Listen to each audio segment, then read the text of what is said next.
Hey everybody, it's JP, the Convergence Director for Xscapers, coming to you live from the Virtual Campfire tonight. We are excited to have lots of guests tonight on the Virtual Campfire. And I know normally it's Travis and Mel that lead these every other Wednesday on the Facebook for the Xscapers and the Escapees Facebook pages.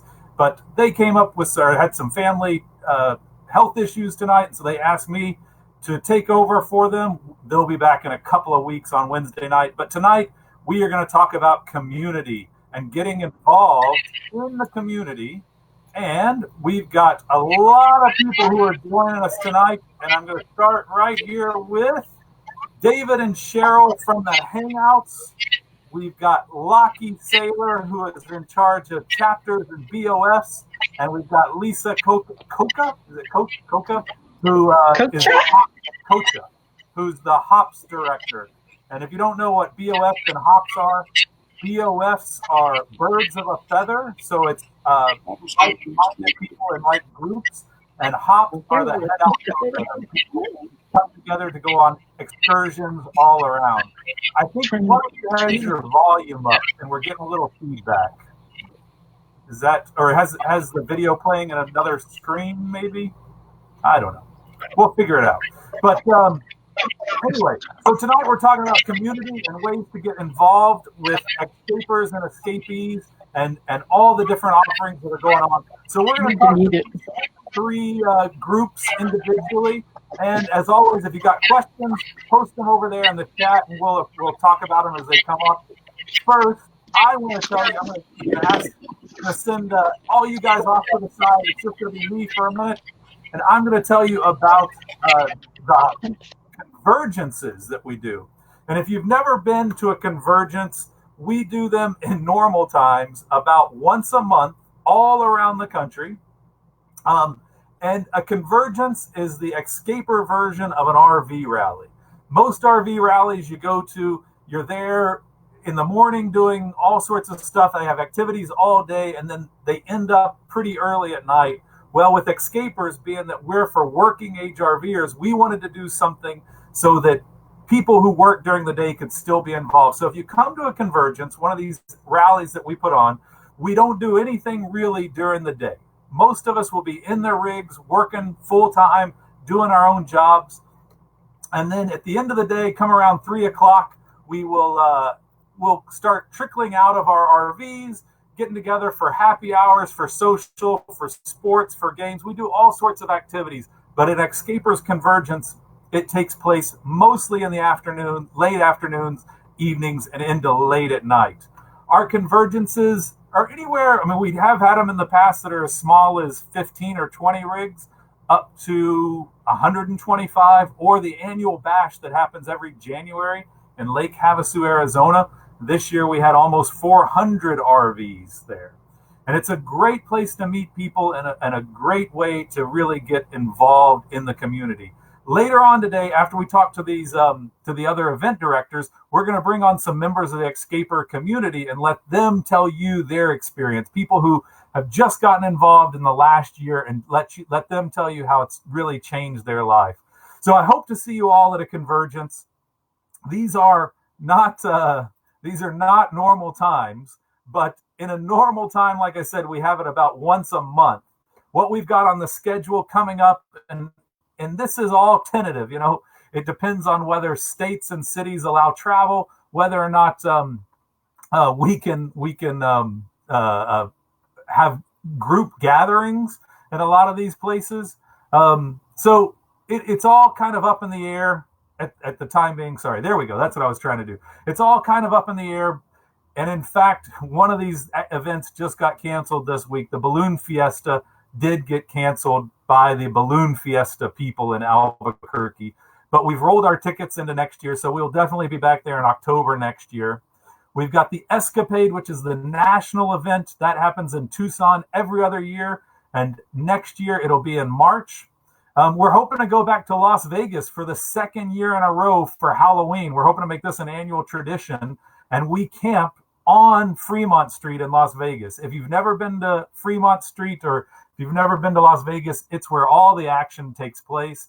And we have gotten in with the downtown Las Vegas project people, and we rent a parking lot from this community organization and camp right in the heart of all the action. It was so much fun last year. We had about 75 RVs in downtown Las Vegas. We are still planning to go to Bishop, California in September. That's an event that was moved from April this year when everything started happening with lockdown. And we have that scheduled now in September. And then we're going back to Mexico. This will be the 4th year that we're going to Mexico. We moved the dates back a little later than they've been in the past. So February 19th through March 1st, 2021. And if you've never been with us down to Mexico, it is a lot of fun. We camp right on the beach. The weather is usually pretty good that time of year. It is a great place to be. And if you've never been to an Xscapers Convergence and you don't know what to expect, everyone is different, but we always try to think out of the box. We do things like Jeep driving. That's always a fun one. Lots of people have off-road vehicles, and we even had an event in Moab for a couple of years. Let's see. These pictures are all from the last event that we had right before quarantine started, and that's from the Rocky Horror Picture Show. Everybody got dressed up. We showed the movie on a big screen inside our tent, and we had a great cast of 20 people come in and perform the show live on the stage. We have stuff for kids at the Convergences. This is kids yoga taking place in the mid-afternoon, mid-morning. And if you look in the background there, that is the Escapees trailer, that it was custom built. And that's a stage that folds out. We carry this whole tent, tables and chairs for 300 people inside, basically everything you need to have a rally. It's just like a rolling party in a box. We've also got late night parties after the curfew of the tent at around 11 or 12. People usually take the evening activities back to their rigs, which can be a lot of fun. We even do karaoke sometimes. That's our own Scott Pleasant leading karaoke one late night in the tent. Late night in the tent. But this tent and the trailer that Escapees had custom built last year has been such a great addition to our events and a lot of fun. Now, that's a little bit about the Xscapers world and the events.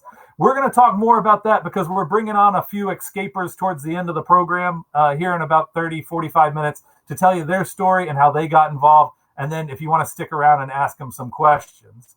But Xscapers has been around about 5.5 years, with the events really starting off about 4 years ago. And the events got to be so popular that Escapees hired these two guys who had been to several events and had done such a wonderful job. This is Cheryl and David, and they brought them on to start the start the Hangouts program. Sorry. So I'm going to let them explain to you a little bit about Hangouts, and then we got a few pictures of what you might experience when you go to a Hangout. So David and Cheryl, take it away.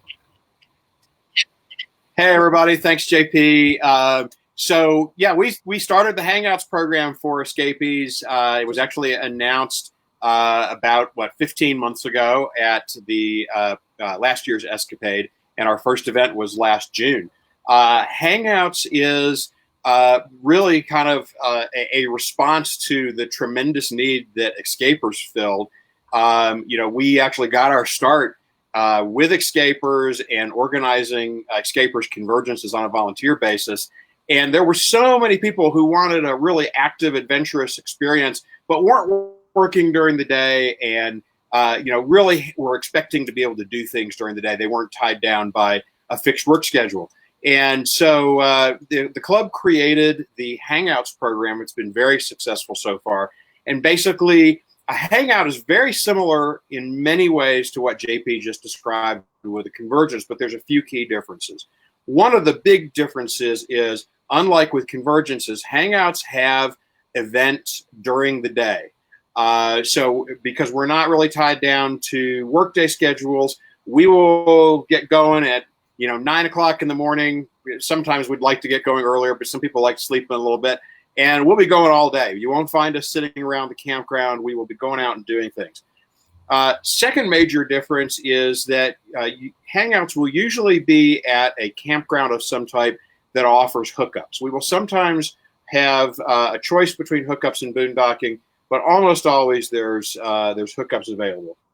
And then the third big difference is because we're starting earlier in the day, we typically don't go quite as late into the evening as they do at a Convergence. But beyond that, what you'll find is very similar types of activities. We'll go hiking, we'll go kayaking. We did a guided kayaking tour outside of Bar Harbor in Maine last year at the Maine Hangout. There's almost always a hike or two.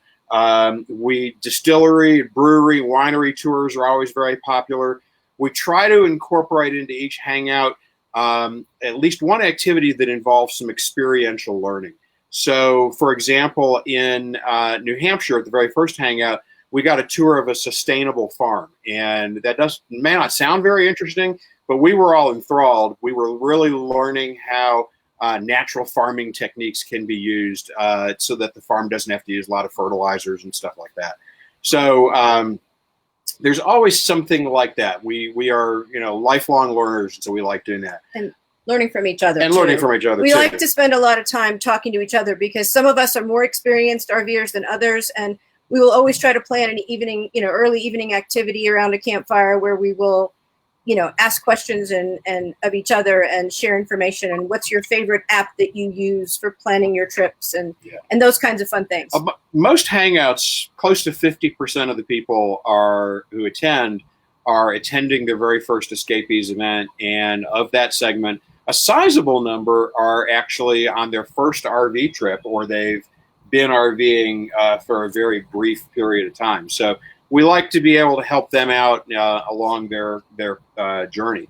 The other thing that we try to include is service projects. We'll try to do anything from an afternoon project, half-day project, something like that, to sometimes we will do a hangout that is completely centered around a service opportunity. JP, if you can put up the picture of the group in Carlsbad, we'll start with that one. Earlier this year, we did a week of service in Carlsbad Caverns National Park. We are heavy users as RVers of the national park system, and we wanted to do something to really give back to that agency, which is really woefully underfunded. And it turns out that Carlsbad Caverns gets full of lint from visitors who visit every year. So we had about 38 Escapees members who spent 5 consecutive days on their hands and knees working by helmet lamps and with paintbrushes, taking the lint off of the cavern formations to make them clean and help preserve them. So and we're going to try to do that again next year. Everybody who wanted to go back, and we kept that one pretty small so that we weren't overrunning the caverns. Another one we did, I mentioned the Maine Hangout earlier. We did a hike up on Cadillac Mountain, which is the highest point in Acadia National Park. Went up there, had a sunset dinner overlooking the water at Acadia, and then walked to a different viewpoint to actually watch the sunset from the mountaintop. So just spectacular activity. And then we did one in Tennessee last year near Pigeon Forge. Distilleries there were very popular, but we also had a day we went ziplining.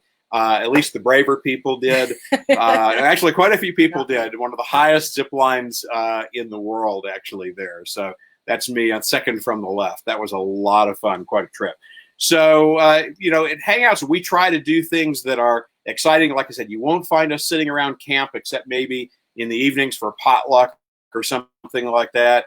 We're out doing stuff. And if you're, an active RVer and you've got some flexible time during the day, I hope we'll see you at a future Hangout. Speaking of future Hangouts, size. One of the other things about Hangouts is, one more point that she wrote down for me. One of the other things about Hangouts is that we try to keep them relatively small. They were, even before COVID-19, 30 to 32 rigs typically at a time. And we did that. We've tried to have more Hangouts rather than bigger Hangouts because we really got a lot of feedback from the members who attended that they enjoyed the intimacy and really getting to know people. All right, now we'll talk about future Hangouts. Okay, so we've got a handy little map here like JP has also, thanks to our graphics department. And we have all kinds of great events on the calendar. Unfortunately, we just found out yesterday that the Utah Hangout is going to be canceled for this year. We made a determination it's just not safe to be holding that one right now with the current health situation, but we will get back to that one sometime in the future because we had some great things planned. But going further into the fall, we're hoping to see everybody in Williamsburg at a hangout there, getting to visit the battlefields and learn about all the amazing history there, as well as doing other things like visiting a distillery and just getting to know the local town a little bit. In November, we've got an event planned in Florida's Forgotten Coast, Port St. Joe, Florida. And we've got all kinds of things from visiting a shipwreck to a low country boil to some great photography opportunities and some pontoon boat rides. And that hopefully will be a great time. And then moving on to February, along with the Xscapers, we're going to be having a group at Winter Blast, which is in Lake Havasu City, and it's the National Pyrotechnics Show. So it is fireworks shows for the whole time that we're there, and it's really great. During the day, we'll have opportunities for lots of hiking and the town of Lake Havasu City, and that's a great event. We've been there before, and it's wonderful, and that's why we're planning to bring some more people with us. In February, we've got a Cajun country hangout planned near the area of Lafayette, Louisiana. Duzon. We learned Duzon, yeah. But Lafayette is the town that everybody really knows. But that should be a lot of fun to really soak up the Cajun culture there. We are also headed back to Mexico. This will be the second year for a hangout in Mexico, but we take a caravan down. We had 46 RVs last year. This past, that's right, that was just this year. It seems like a long time ago. It does. It was just this past February, and the dates for the Hangouts portion of the Mexico trip will be February 28th through March 11th, and that's back down into, we caravan down to San Felipe. It's about 2.5 hours south of the border. It's a really organized trip, and the RV park that we stay at is right on the beach. So it's a great experience. We will also have lots more things planned. We do try to do these, like David said, we keep them small, but we try to do as many as we can. We have other hosts helping us because we can't be everywhere, but we try to do as many as we can. And we hope to see lots of you there. There's a mailing list on the Xscapers website, xscapers.com/hangouts. And if you're not already on the mailing list, please go there and you'll be the first to know when new Hangouts are planned. And as JP said, with Convergences, the same thing applies to Hangouts. All of those are subject to, the COVID-19 situation. And, we are basically holding off on ticket sales as long as we can so we can get a good assessment of whether it's safe to hold those or not. So we will announce those as they come up to the Hangouts mailing list, and you can also find them on the Xscapers website. Stay safe. See you down the road. Awesome. Hey, thank you guys for joining us tonight. Thanks, JP. Yeah, thanks for having us on. Thanks. Yeah, and like they said, hopefully, we wish for nothing more than to do all these events that we've been talking about and planning, but it's up to the communities and, the restrictions, and, the club doesn't want to just promote people traveling across country if it's not safe to. So, but we miss you guys. Yeah, and we miss you guys. So thank you, David and Cheryl, again, the Hangouts director. I'm going to say goodbye to you and bring on our next joiner. And here she is. It is Lisa, the hop director. Hi, Lisa. Uh-oh, sorry, I've got you muted. Uh-oh, try that again. Hi, Lisa. Uh-oh. Did Lisa freeze? Uh-oh. Let me take her off. And can you hear me now? Hear me now? Yeah. Yes, now we can. I think your video took a second to catch up. How are you, Lisa? I'm fine. How's everybody doing out there? Good. I hope well. Welcome to Good. the Hop, which is actually it's the original tours of the Xscapers RV Club. It's called the Head Out program. It's better known as the Hops. It includes excursions that target unique locations, special events, and theme-related activities to create a fun-filled and memorable adventures. The So, past Lisa, Hops, how long have you been how long have you been director of the HOP program? I think January will be 10 years.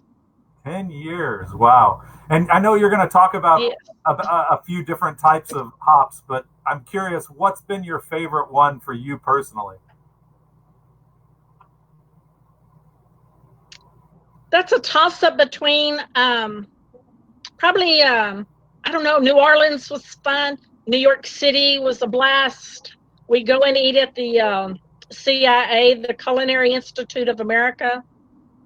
The Rose Parade is fantastic. We decorate the floats one day. So it's kind of hard to, and then I love the cruises. We do cruises, but it's hard to pick any one. Well, I will hide myself.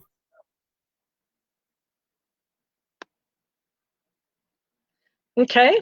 Well, the first one that we're showing is the Hawaii cruise. We had 42 people that went with us the last time we went to Hawaii. It's really awesome because you can tour down into the plantation of, the pineapple growers and eat the pineapple straight from the field, and it's awesome. I believe we're looking at now the Rose Parade seating. We have VIP seating at the Rose Parade, which is about 2 blocks from where the people make the corner to come down into the parade. That is an awesome, awesome hop. This is the Grand Canyon hop. We stay at a little RV park, and they're real familiar with us. We stay there quite a bit. And they cook us dinner. They put us on the train. We go to the Grand Canyon. We also tour Sedalia. So it's a lot of fun. This beautiful country. This is the Savannah hop. I love the Savannah hop because we watched the movie, what is it, In the Garden of Good and Evil? And then this is the Mercer House, and we toured it. It was really awesome. I love Savannah. The Stargazing Hop is out at Marfa, Texas. We saw the Marfa lights. We went to McDonald Observatory. I grew up around the area, so I'm real familiar with it. This is the Panama Canal. It's awesome because the third locks are open, and we went into the canal, and you could just see all the different types of the different locks, how they fill up with water and they vacate the water. It's really fun to watch us go through. A man gets on and narrates from the Panama Canal, and it takes about 8 hours to go through a lock. It's a lot of fun. And we want you to come to the hops. The hops are really, this is the Grand Teton. Thanks. I forgot about the Grand Teton. The Grand Teton, we go to the music festival at the Grand Tetons. It's a lot of fun. We tour, of course, the Tetons. And everything in the hops is paid for. Like, I have a bus, I have a tour guide, we have get-togethers, we have tours. And so it's all inclusive. Really what you do is we do all the planning and all the hard stuff. We make all your reservations for you. All you do is sign up, register, pay your money, and come on the hop. You get on the bus, you sit, you relax, and have a good time. The hops are the Rose Parade, which we do every year, the Balloon Fiesta, which we do every year. This was our last Balloon Fiesta. Fiesta is a lot of fun. And the hop host make the hop. I mean, they are a lot of fun, the hop host are. The ones that are coming up is the Rose Parade. We're going to have guns and ammo hop at Tucson for the people that like to target shoot.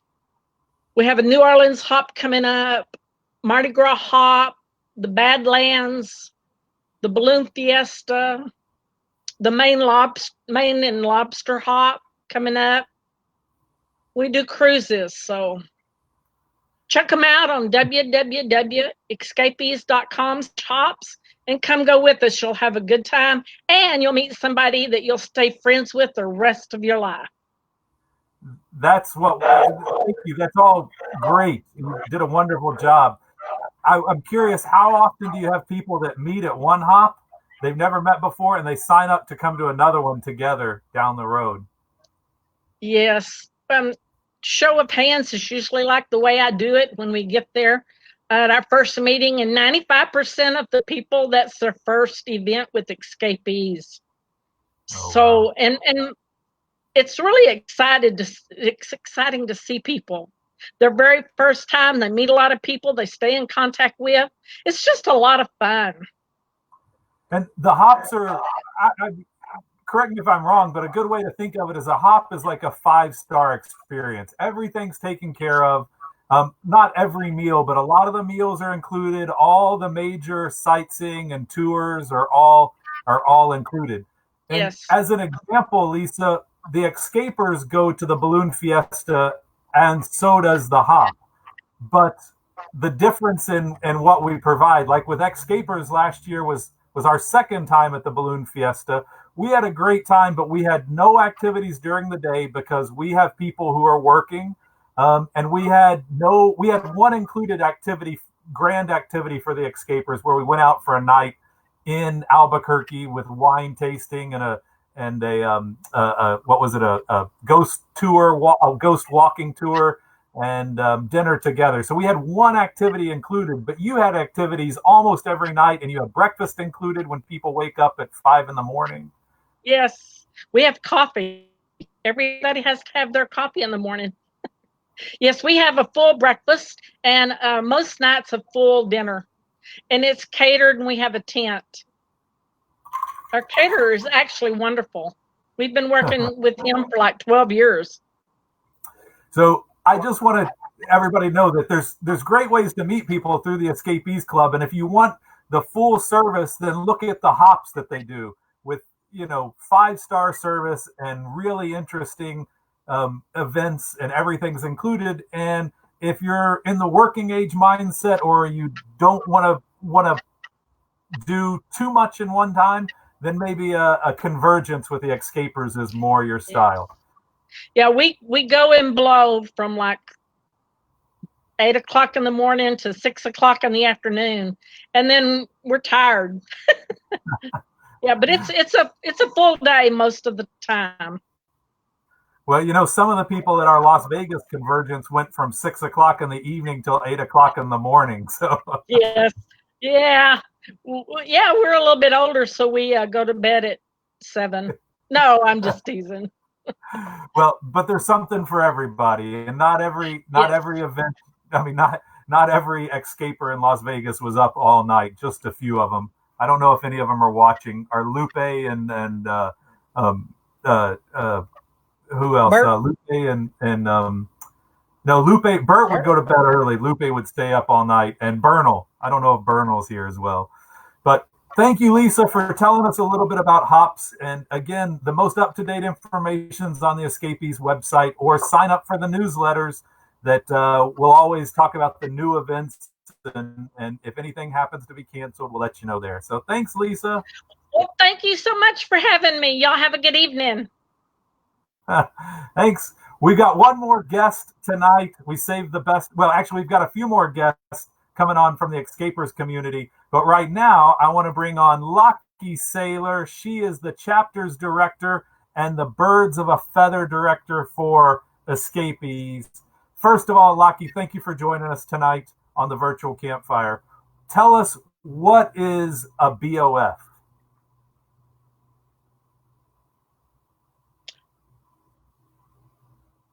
Oh, sorry. I've I got think Lisa you mean. still. Oh, yep. Sorry. Hold on. Let me bring Lockie on. Goodbye, Lisa. And there we go. Sorry, Lockie.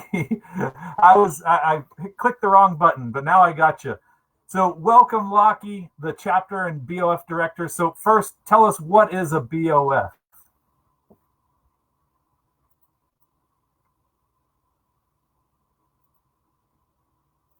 Uh-oh. It's okay to have her up there too. There we go. Okay, so sorry, and I had you on mute. Lockie, what is a BOF for those people who don't know? Well, BOF are birds of a feather, which means they are groups of people who have like interest, special interest. And within the escapees community, we have BOFs that cover almost any type of interest. If you're a hands-on type person, there's wood carvers, and if you're outdoorsy type, we've got BOFs that cater for, or that draw in people who kayak or bike or hike. We've got ATV, UTV BOFs. And then if you're more of if you're a writer, we've got the pinwheels. We've got a genealogy group. We've got yoga. We've got food groups. We've got alternative medicines, the Christian groups. We've got Stonewall. We've got freethinkers. We've got just about anything that anybody might be interested in. And if we don't, people can always, if they're interested in beginning one, they can always contact us, and we can look into getting them together to start one. Yeah, because these are all community organized, and some have dues involved, but very affordable, and mostly they're just groups to get together and find like-minded people. Is that right? Sure, yes. And a lot of times they've ran into others that have these like interests, and between talking to each other, they decide, well, why don't we? And so it's as easy as just contacting me. I keep saying us. My husband should be here. He's also the chapter BOF co-director, but he's not here tonight. And but normally they just contact us, and we give them instructions and give them support on how to get it all set up. And it's really simple. And if anybody's interested in what groups are already available, if they will just look on Xscapers.com under communities, they'll see all the list of the BOFs. And then there's also the magazine. People tend to forget the magazine, but we have a great Escapees magazine that lists all the BOFs, everything, information, contact information. So I'm old school. I like to have a magazine or a piece of paper in my hand. And so that, I always pump up the magazine because I like it. It's something I can carry around easier than my computer, but it's whichever way, if you want it online or magazine. Well, remember, you're talking over the internet to all these folks. So escapees.com has all the BOFs, the birds of a feather. And we just had, right before lockdown started, we had an Xscaper who I think I put you in contact with to start a new BOF that some people might be interested. Do you remember which one I'm talking about? Well, if it was the yoga instructor, yes, that, and she's been wildly popular because I've had information about people trying to get in touch with her, for their gatherings. We had hoped for Xscapades. She was going to be helping, do some things there. So we're hoping next year, maybe, that'll come to fruition once all this is behind us. Yeah. She's been to several of our convergences, and she was at the last one we did, which finished the week before the world changed in Casa Grande, Arizona. And she led kids and adults in yoga in the mornings, which was a lot of fun. Now, you do the BOFs and the chapters. So tell us, what's a chapter and how do you get involved in those? Well, the chapters are geographically located, and we've got them all across North America, from our Canadian provinces all the way down to Mexico. We've got chapters that cover just about all of our regions. Of course, there are some spots that we could still fill in if anybody's interested. But, there's I'm sitting here talking with my hands like y'all can see me, but there are chapters that pretty much cover all of our areas in North America. They get together. Normally, if all this COVID stuff wasn't going on, there would be summer events going on. Pretty much, events will start depending on where people are at. Will go all year long, but the summer is usually the major time for events. It's kind of quiet right now because we're waiting on clearance for everything. But if you think of it, it's like a big family reunion when they have their rallies. You come together and you get to see friends and sometimes family that you haven't seen in a while. And they, it reminds me of the old socials where you get together and you visit and you eat, and there may be activities going on that are scheduled, but for the most part, it's like a giant family reunion. Do you know off the top of your head how many different BOFs and how many different chapters there are? Well, I always have to say approximately because there's always new ones in the works. Right now, with chapters and BOFs, we have approximately 80. We've added 13 new ones in the last year. So wow. It's growing. Oh, that's great. All right. Well, thank you very much, Lockie. And just another way to get involved. And, it's a little bit tough and nobody knows exactly what's going on. But in a normal time, there's many options between the BOFs, the chapters, the hops, the hangouts, and the convergences. And like you said, that list of all the chapters and some of them have regular meetings that happen just on the first Monday of every month at a local restaurant or something. So all that's in the magazine as well. Carrie, who is, I believe, working the chat over here, she put up the link over in the chat for the community chapters all around. So Carrie's my neighbor. Oh yeah? Yeah, we haven't got to meet in person, but we live just real close to each other. So yeah, I think she just moved up there a month or so ago, didn't she? Yeah, something like that. So, but if anybody's interested, they'll just contact us. And yeah, that's you can always just send an email to business.com and it'll get to the right person. Right. So thanks a lot. See you later. Thank you, JP. But don't leave us. You're welcome. Don't leave us, everybody. We've got a lot more activity tonight. We've got 4 Xscapers that are going to join us. Why? Lockie, I cut you off. Oh, there we go. We've got 4 more Xscapers who are going to join us here in just a moment. But first, I see some messages that need to be addressed. A big congrats to Mark Mertz. Mark and Mary, full-timers as of 20 minutes ago. Yay! I don't know if that means your house just burned down or just sold, but whatever you did, congratulations. And then 2 other Xscapers, Scott and Carrie, as they are known around the campfire, Scary. They sold their house 49 hours ago. So congrats to them. And I'm going to bring on a couple more Xscapers right now. Everybody put your hands together for Rose and Evan. Yay. All right. Everybody in the digital world is clapping. How are you guys? How's it going, JP?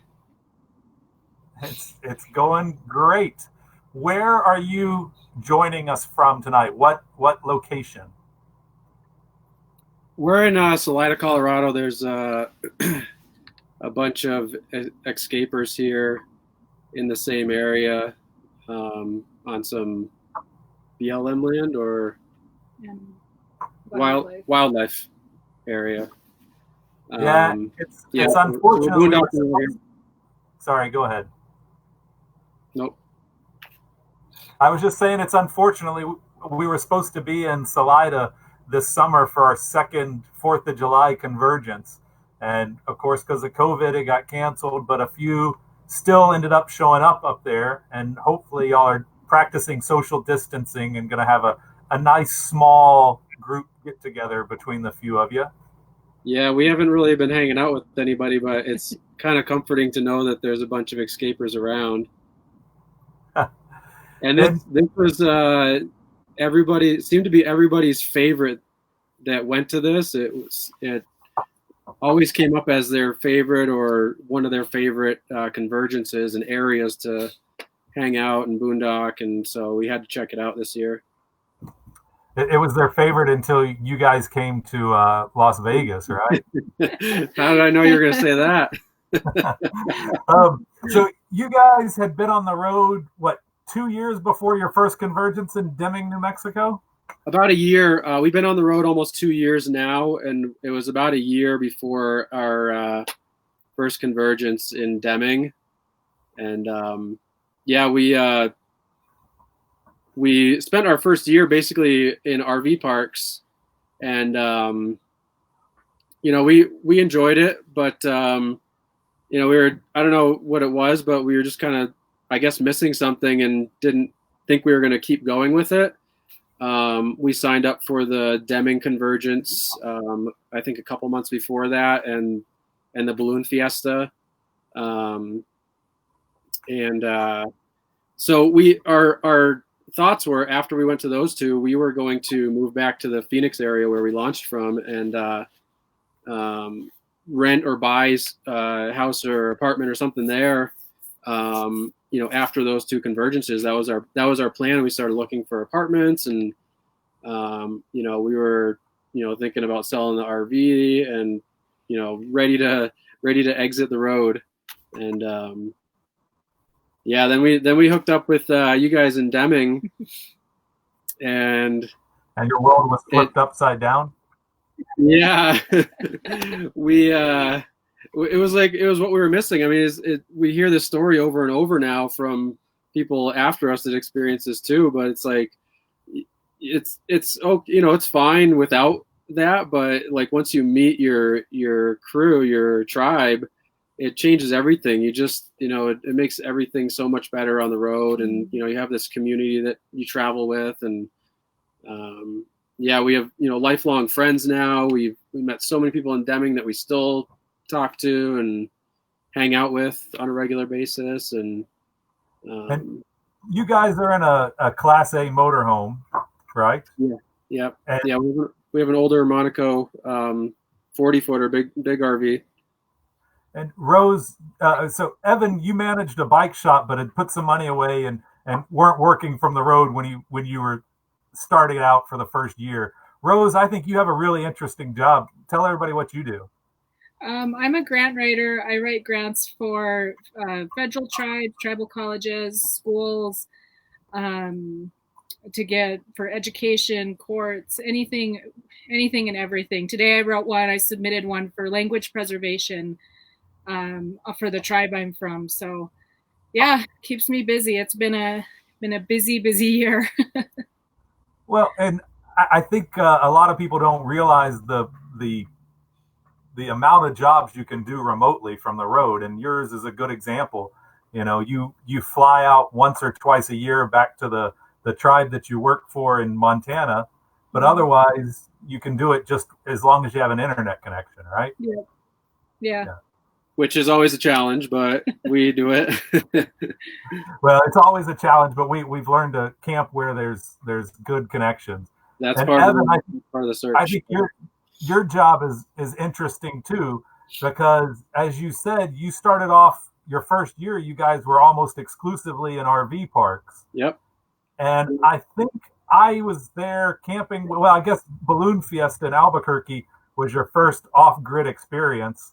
And then a week later, we went and camped near Winslow, Arizona, and you guys did pretty well. But that was your first like extended time off the grid, right? Yeah, those 2 weeks were our first, more than a night, on a stopover traveling or something like that. Not plugged in. I refused to boondock. I did not want to at all. And now we have like all the solar, figuring out our water, like no RV parks if possible. Yeah, because now, Evan, you're actually installing solar on RVs now for a job, right?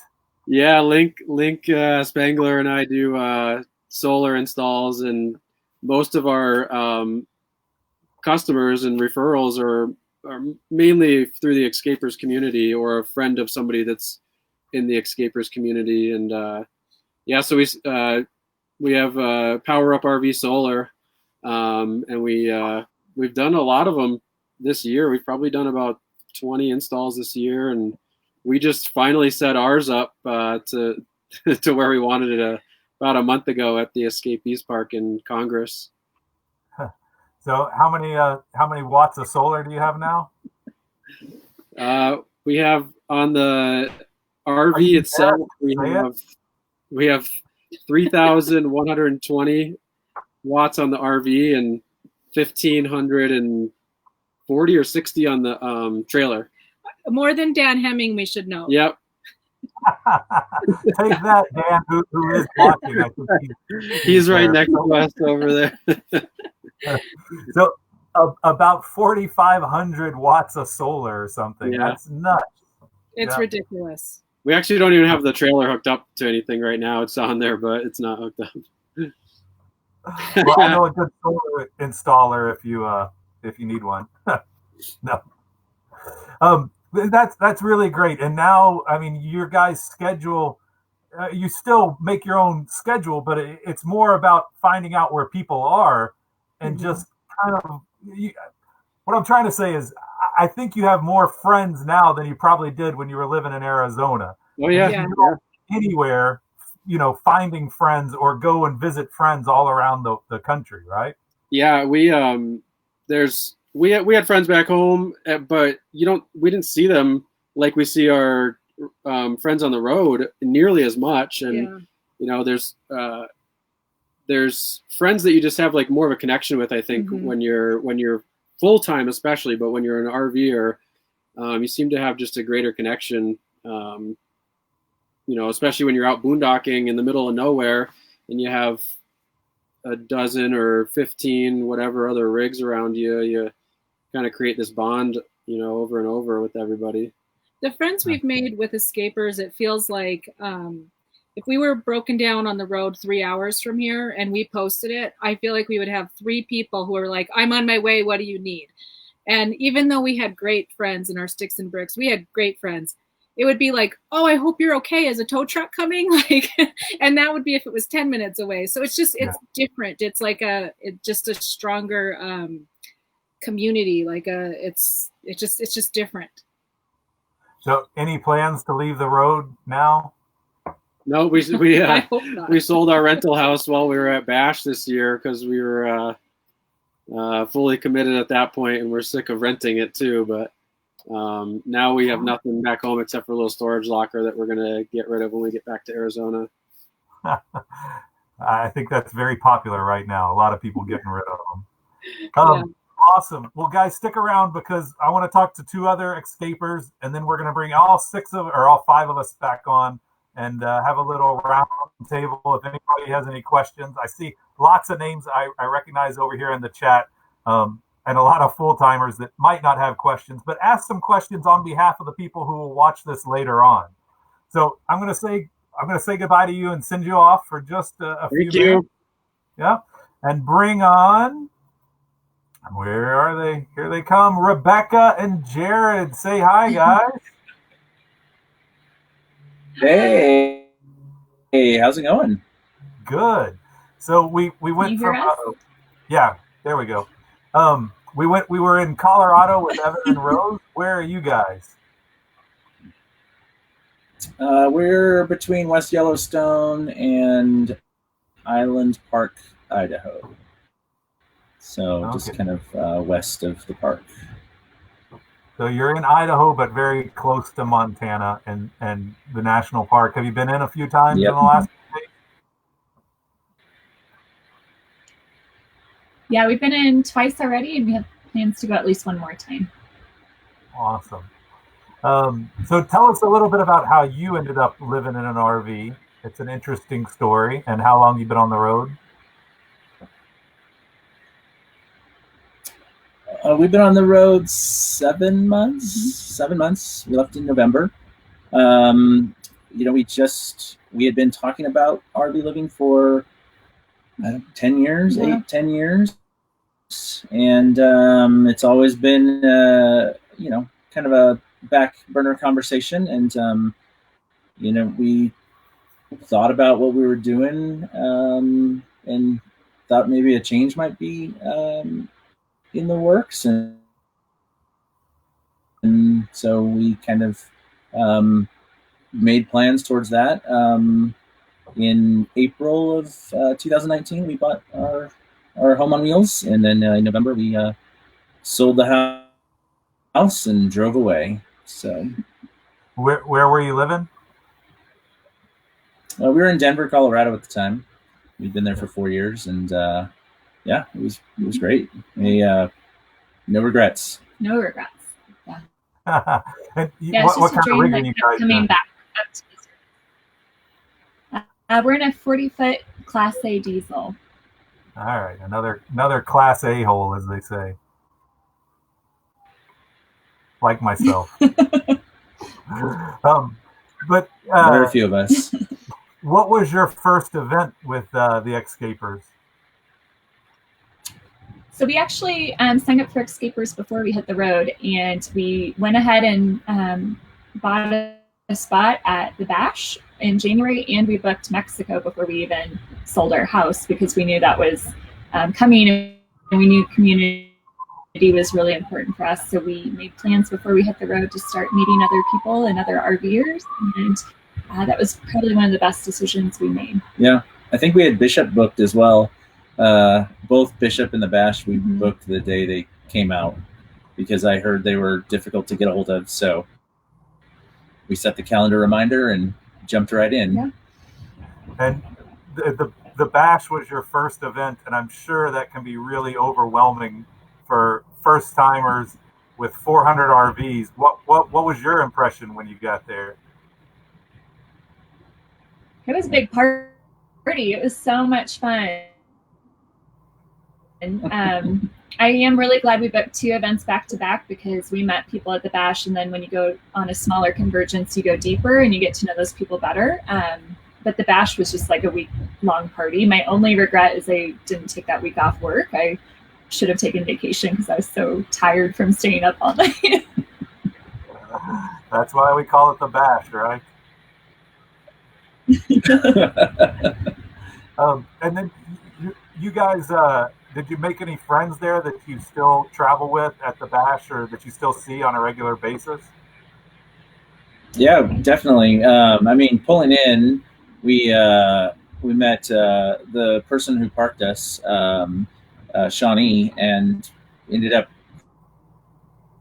parking right down from them, and spent some great time getting to know them and Joanna, and ended up in Mexico with them, and then ended up in AGM with them, in Phoenix, at Casa Grande, in Scottsdale with them. They're just wonderful friends. And then there's a bunch of other people we met. Yeah, sweet.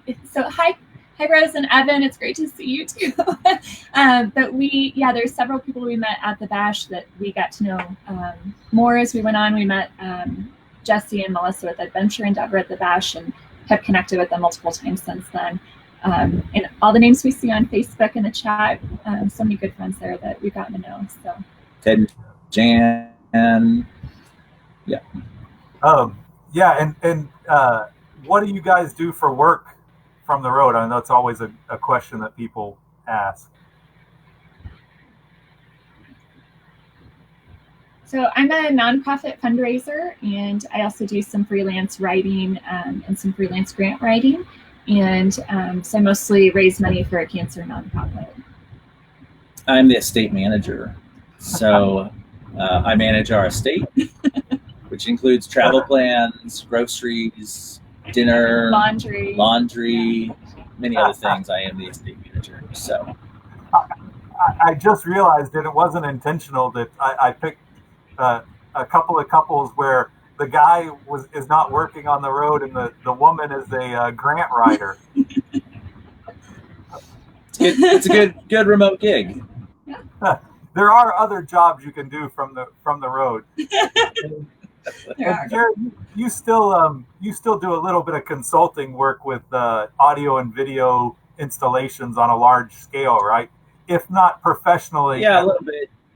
At least on the Xscaper level. It is just not my full-time job, but I stay connected with my past employees and some other people and help out when I can. So, but yeah, it's just been a big change and it's great. So, and honestly, sometimes when we're driving down the road in the middle of the week, it's understandable how, it's difficult for two people to work full time on the road. So, but it's great. She does a great job. So.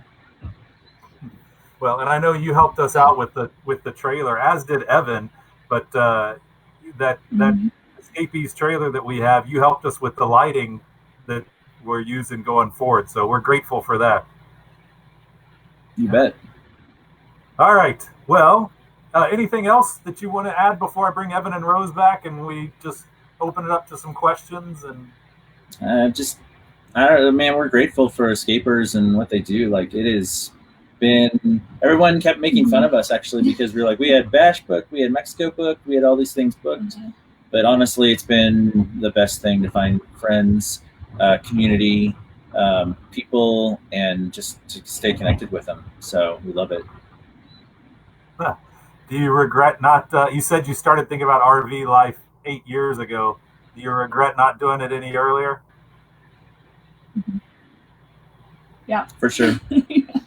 Yeah. So what would be your piece of advice? We've been as nice ever, Rick. And just, ask people, for a little bit of help and just jump in. If you've got a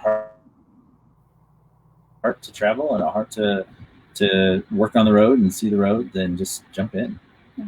There's so many different ways to do it. Just different income levels and different types of RVs, and it's accessible to everybody at different levels. Absolutely, yeah. I always find it interesting, and one of the things that we do, I'll bring Evan and Rose back on. As you know, one of the popular activities is rig tours, and it's so much fun because at the Convergences, you'll have $1 million Prevost motor coach parked next to a $10,000 25-year-old RV, and everybody is just as equal, and nobody has an air about them. Everybody is friendly and outgoing, and I think that's something that sets us apart from the other clubs. Some of them wouldn't even let you into the club if you didn't have a $1 million motorhome a few years ago. And we are welcoming of everybody. In fact, at the last Convergence, help me out because you guys were all there. We had a woman who was camping in her Tesla for I think 6 months. Yeah. Let's see. We had several. Yeah, she's car camping. Yeah. Yeah, we had several vans, including a couple of people who went from 45-foot Class A's down to vans. We had at least one schoolie conversion there. Mm-hmm. What else? There was every kind of motorhome you can imagine. There was some conversions of box trucks or stuff like that that's completely one-off, like overland type of stuff, or not your off-the-shelf RV. Yeah, there's a gentleman, I don't know if he's watching, but Seven is a very interesting fellow who has a converted bread truck. And, Xscapers like to have a good time. And, a lot of our events are late nights. But Seven is not a late night person, but yet he's been to 3 or 4 convergences because he's found his niche and his style. He works during the day, but he gets up early, invites everybody over to his van for coffee or tea in the morning, and is a very welcoming, open person. And then he'll come hang out in the evening, and then when the partying starts, he goes back to his box truck. So it's nice that there's something for everybody there at the convergences. For sure. Yeah, there's like you said, there's just a huge variety of RVs and living styles and ages. It's not geared specifically towards, you have to have this or live like this. It's just open for anybody that has that mindset and that, that want to travel. So I'm going to grab a beer from the fridge now that we're getting to the end. But, Evan's got his. Rose has got her wine. What's your advice for people? Sorry, what's that again, Jared? Oh, I think they're freezing. Go ahead. I was just going to ask, for the people who are out there thinking about hitting the road, worried about not finding a sense of community or people to spend time with, what is you guys' recommendation, since you're relatively both new to the road and probably going through now what people would go through that are just hitting the road? I think we might have lost Evan Jared and Rebecca. Hey, you're back. So what's your advice to those people who are thinking about it while I grab a drink? Go ahead, guys.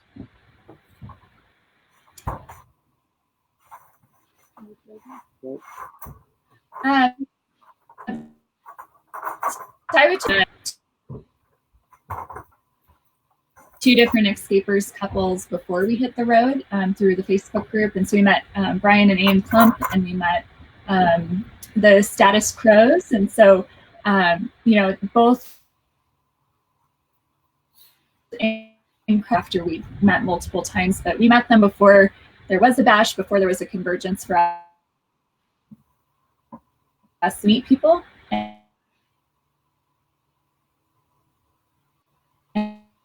And then also it's put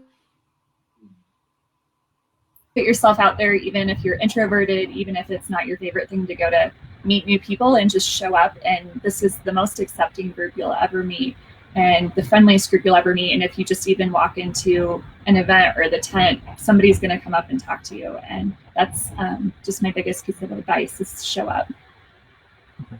And for a lot of people, that's the hardest part. Like, we get a lot of introverts that don't want to leave their rig. But once you get out there and meet a couple of people, it gets easier and easier, and you end up with a community. Sometimes the community you can't get rid of.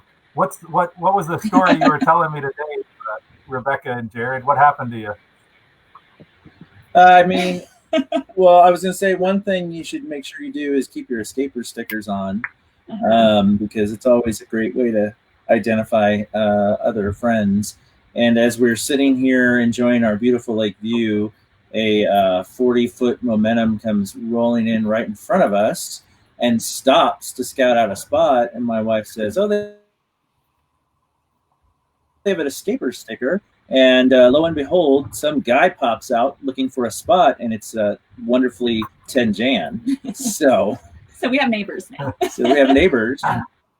But it's great because we love our neighbors and we know them. And it's good to see someone randomly pull into a place in the middle of the forest where, you least expect it. So yeah, we've traveled with people or met up with people that we knew we were meeting with, but that's the first time it's been serendipitous, where you look out the window and you're like, oh, it's an Xscaper.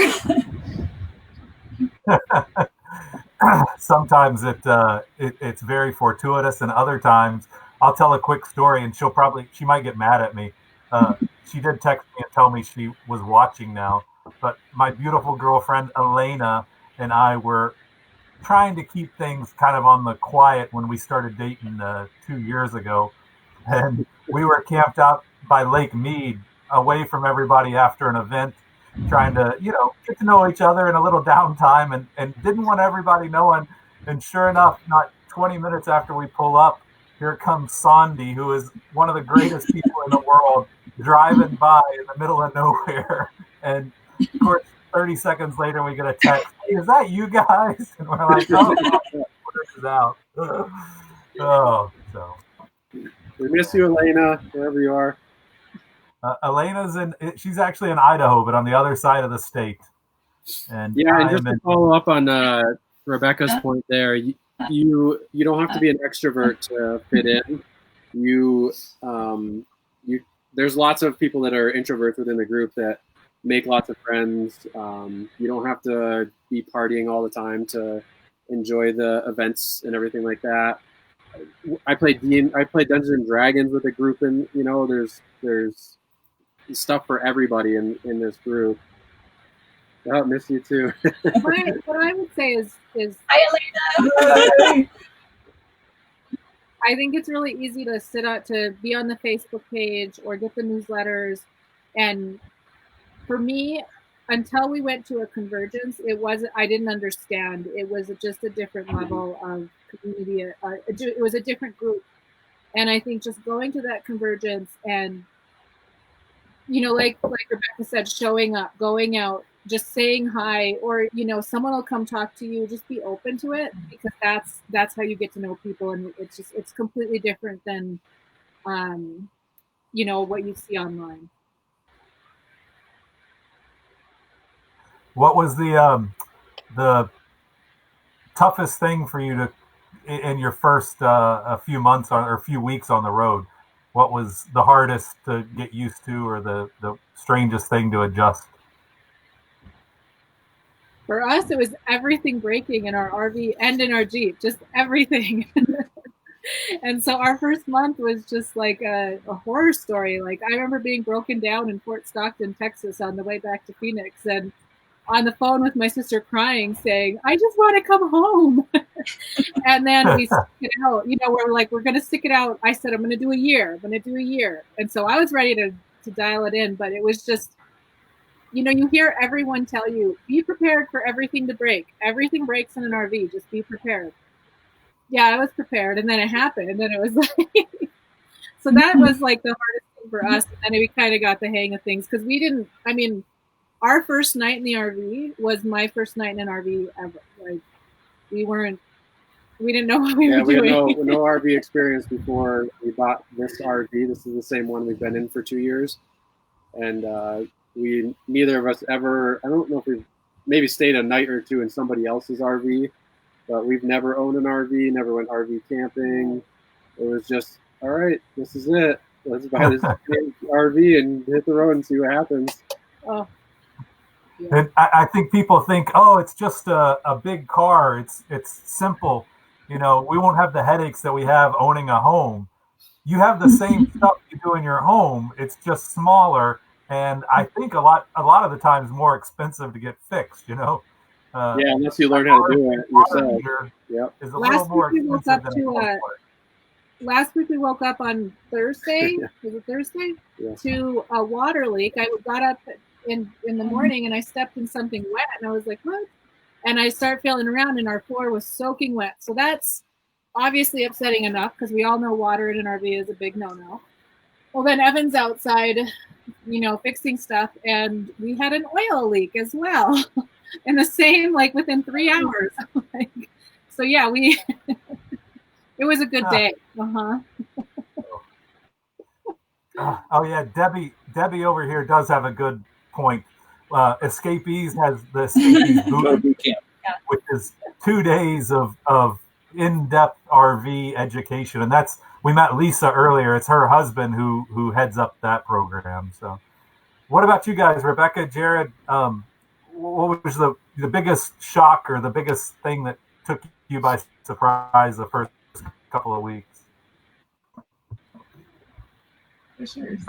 I didn't really. We moved fast. We covered a lot of ground in the first month. We went from Denver to Fredericksburg, Texas, to Columbia, Missouri, to California. So we moved way too fast. Wow. But I mean, other than that, it wasn't. I don't know. You?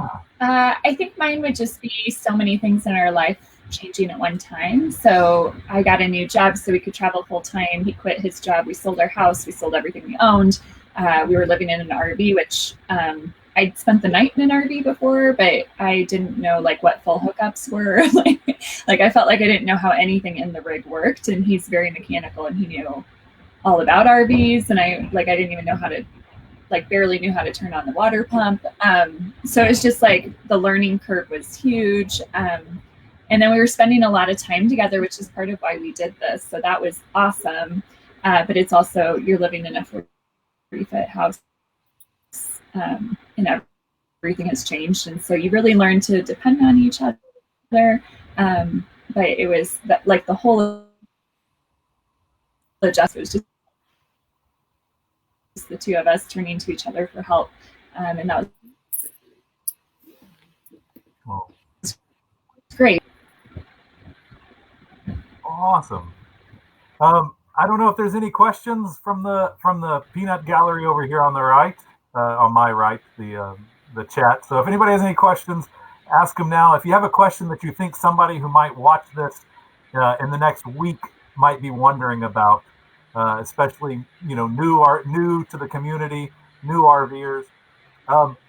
It's interesting. As soon as lockdown happened, I told my bosses, and we had a discussion in the club. I said, right now there's 25, 35 million people who are learning that they can do their job from home for the first time. Their whole life they've been told, no, you have to be at the office at 8 o'clock in the morning and you have to stay till 5. And then all of a sudden a switch is flipped and everybody's at home, and they realize their jobs can be done from home. And I think a lot of people are going to follow that as things open up and realize that, hey, this is a viable lifestyle that we live really well. We live, I think, cheaper than living in a sticks and bricks house a lot of times. And we have better friends, as you guys said, in most circumstances than you did living in a sticks and bricks house, because we're parked 10 feet away from somebody. So to walk over and just hang out for half an hour in the evening is no big deal. It doesn't require planning. So yeah, I mean, the sense of community that comes from being a part of the Escapees and the Xscapers is obviously there, but we also want to make sure that the people who are new to RVing realize that there's not a as big a learning curve or as steep a scary hill to get over as you think. Nope. And there's a great safety net and a great network of people, all the escapers and the escapees and the Facebook groups and the birds of a feather. I mean, there's people there to help. So you're never alone. You're like, like Rose said earlier, there's people to help. At any given moment, people will be there to help you. Yeah. And yeah, Dan Hemming just said we bought our fifth wheel before we ever had a truck and never RV'd before. And Dan Hemming is one of those people that will help you out in any circumstance. He is a Peterson Spirit Award. The club gives out the Peterson Spirit Award. And I think he got it for just that. And I don't remember the exact story, but he definitely ran to rescue somebody who had broken down and I think maybe towed them out of a hole somewhere. So yeah, it's a great club and lots of people out there to be friendly with and to help you out if you have any trouble. All right. Anything else you want to add, guys? Join the club if you're thinking about it. Definitely. Who's your friend, Rose? Huh? Who's your friend? This is Bob Harvey. And where's Lenny? He's sitting by the door. Lenny's He's doing his own thing. All right, guys. Well, I hope everybody enjoyed the virtual campfire tonight. Thank you, Rebecca, Jared, Rose, Evan, for joining us. And never fear, Melanie and Travis will. I've got a mosquito in here. Melanie and Travis will be back 2 weeks from tonight for the next virtual campfire. So we're calling it Virtual Wednesdays. Every other week, there's the virtual campfire, which has something to do with the club and and club business. And then another week we're doing like a educational seminar. Next week is on RV insurance. So Georgianne is going to be leading that one. It'll be really good to find out how to find inexpensive and how to shop for RV insurance. And then I think the week after I'm going to be, or no, then it's Melanie and Travis. The end of July, I'll be back for the virtual Wednesday, and we're going to have some Xscapers show their rigs and their favorite cocktails at the same time. So we're going to do cocktails and rig tours.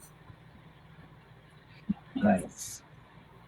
Well, awesome. I hope to see you guys soon. Everybody else, be safe where you are. Don't travel if you don't have to. Wear a mask if you need to go out, and take care of each other. Hey, quick shout out to my big bro Travis. Your big bro Travis. Oh, you're Travis, the club president. Yes. Yeah.